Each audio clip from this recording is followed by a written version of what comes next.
And hello, YouTube, and welcome back to another episode of The Zone TV Movie Entertainment with me, your host, Jonathan, once again bringing you my thoughts and movie review for the brand new, finally released James Cameron film, Avatar: The Way of Water. Now, Avatar is the highly anticipated sequel from 2009. Yeah, 13 years ago, or maybe 14 years ago, one of them. Either way, it was a long time ago. The greatest spectacle of all time, the greatest movie that ever came out, the biggest movie box office history wise. Yes, I know he cheated to beat Avengers, I know, but still number one. Go figure. So, let's talk about the new one because honestly, I was very excited to see. I never got to see Avatar 1 in theaters. I only saw it, I think, DVD or Blu-ray when it first came out. So I didn't get that big, oh my god, spectacle of it when it first came out in theaters. I was kind of young when it happened, and I didn't really care for movies as much as a kid. Growing up now, I appreciate visuals. I appreciate all the good stuff. I didn't started like loving that stuff until like late high school. So anyway, so we got the new movie here. It does star Sam Worthington, Zoe Saldana, Kate Winslet's in here, Sigourney Weaver. So in this story, it's very simple as well, just like the original, where you have Jake, who's now with Zoe Saldana's character, Nefertiti. I probably butchered that.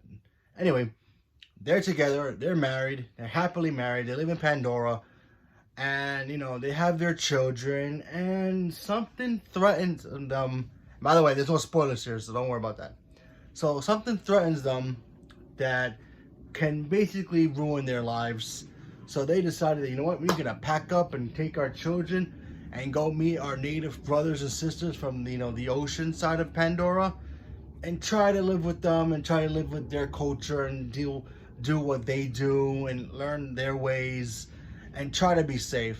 But something still threatens them that can bring bring destruction to them where they go, and they now got to basically defend their new home. And that's basically the simplest way I can put the plot of what Avatar 2 is. Okay, so now that I got that out of the way, let's talk about how do I actually like this film or do I not like this film. And I'm going to be honest with you, I enjoyed this film a lot. This movie was amazing. First of all, visually, this movie is gorgeous. Like, we had no doubt that James Cameron was going to give us one of the best looking films I've seen in recent years. Now, granted, we have other great films too with visuals that pop really well, but this was like a whole new level for James Cameron. He's been gone. It's kind of like if James Cameron was in the Dragon Ball Z world and he left like to go train in the hyperbolic time chamber, and for him it was like 1,000 years that have passed in there, but for us it's been one day. It felt like that. It felt like he literally, like, he made Avatar like last year, and the visuals look even better than it was before. And I'll grant, I know it's been 14 years since the last one, but going back to that world just reminded me of how Pandora looked, felt real, felt, like it was actually a real place, that he actually went to shot real footage and just used that as the backdrop of the film.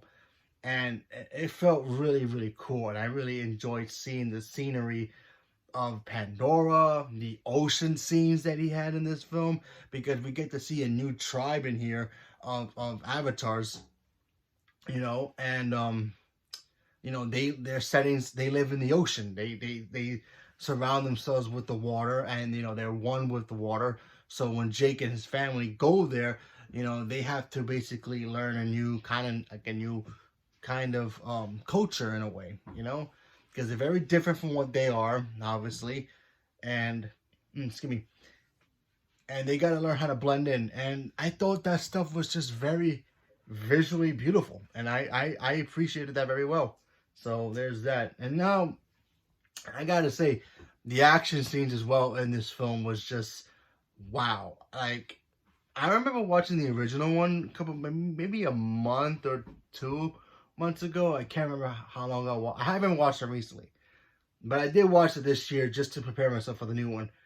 And, you know, the first one, you know, is great. You know, it has its moments where it's Pocahontas or Dancing with Wolves or whatever you want to call it. Sure. But the action scenes are you know, they're like the third act.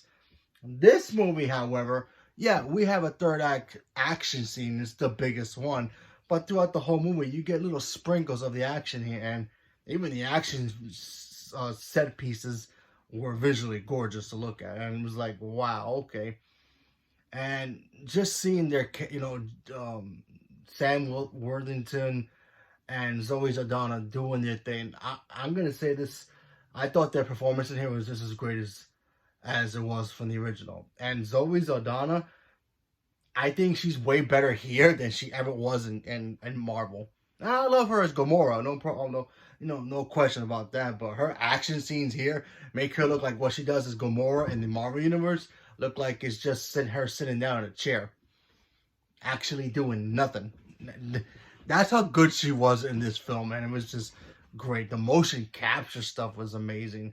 That like they said before, the story is very simple, but he makes you wanna like really visually want to keep it being invested in this film. And the 3 hour runtime for this movie doesn't feel like it's like it dragged. You know, me personally, I hate when a movie could be. I don't mind if a movie's 3 hours, 4 hours, 5 hours, but if it just drags and does not move the story along in a good flow, there's no point of the movie being that long. For this movie, to me, the movie worked really well being 3 hours. It gave us enough time to get to know the characters again and also get to know the new characters. There were new characters in here, and you actually care about them. You actually get to see Jake's and Zoe Saldana's character. I keep forgetting her name.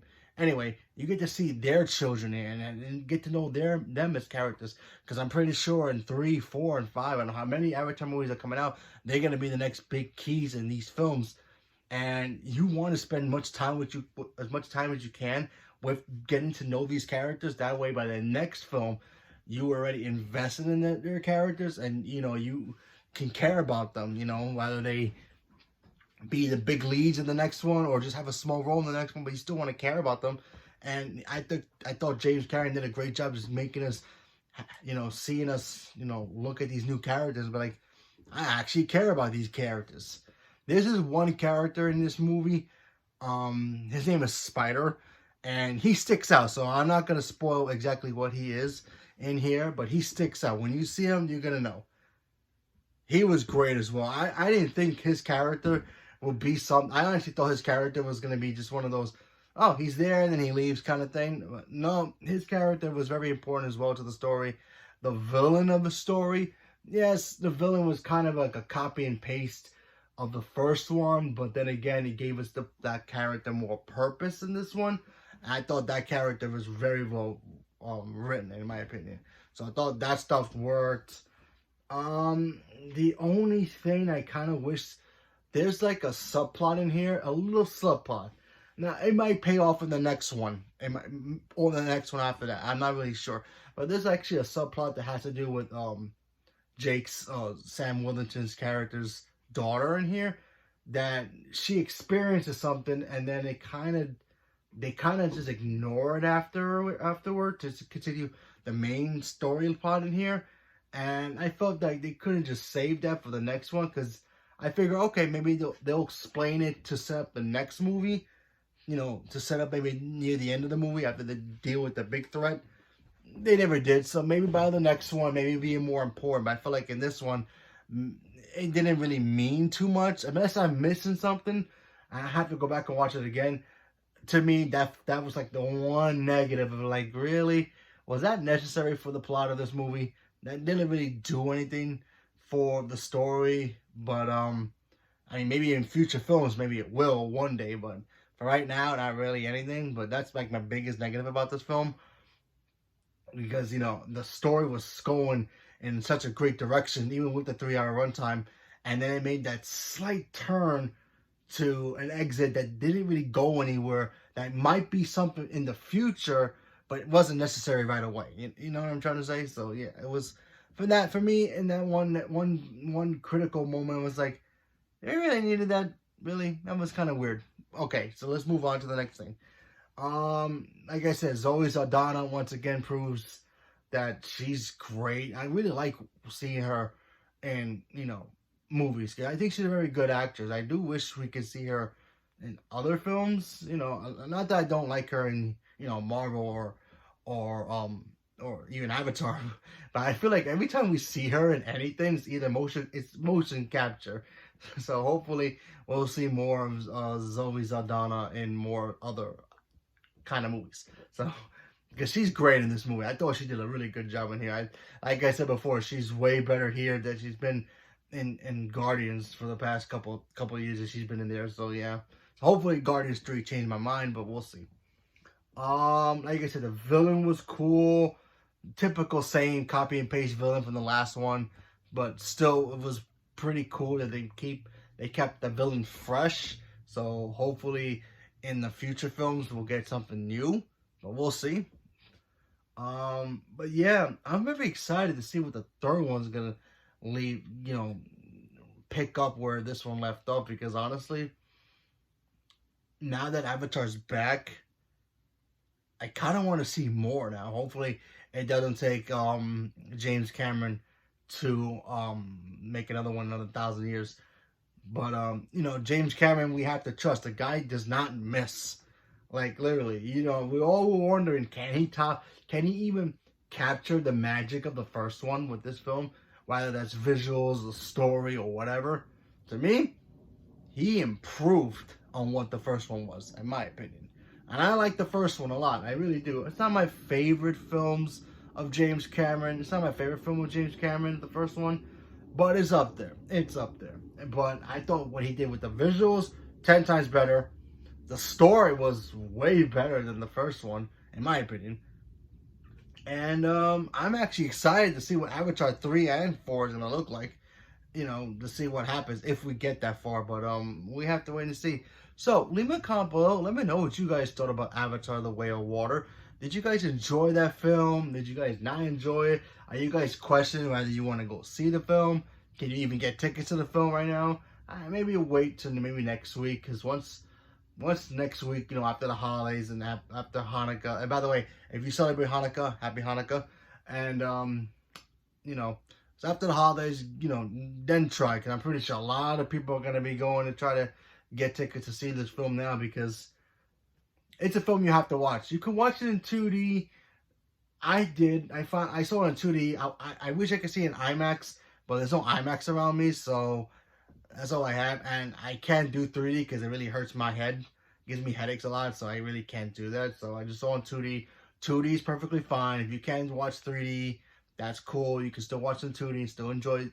Just watch it on the biggest screen you can, because this movie has to be seen on the big screen. Rather it's 3D, IMAX, regular 2D, see it in theaters. Don't wait till it comes out on Disney Plus, because that's gonna be next year. So just go for the experience. Especially if you haven't seen the first one, go watch the first one first, and then go watch this one, and then you probably will appreciate it more. If you don't like Avatar, that's fine too. You don't have to watch it. Other great movies are coming out this week too. I think Puss in Boots comes out this week, which I'm going to be going seeing. And of course, Babylon as well. So if you don't want to see Avatar, you don't have to watch it. But if you are interested in seeing it, I recommend it. I really do. I thought it was, a little bit more superior than the first one. And I really like the first one. So, yeah. So hopefully we don't have to wait 14 years for the next one. So leave a comment below. Let me know what you guys thought. Stay tuned for more. Thank you very much. And have a good night.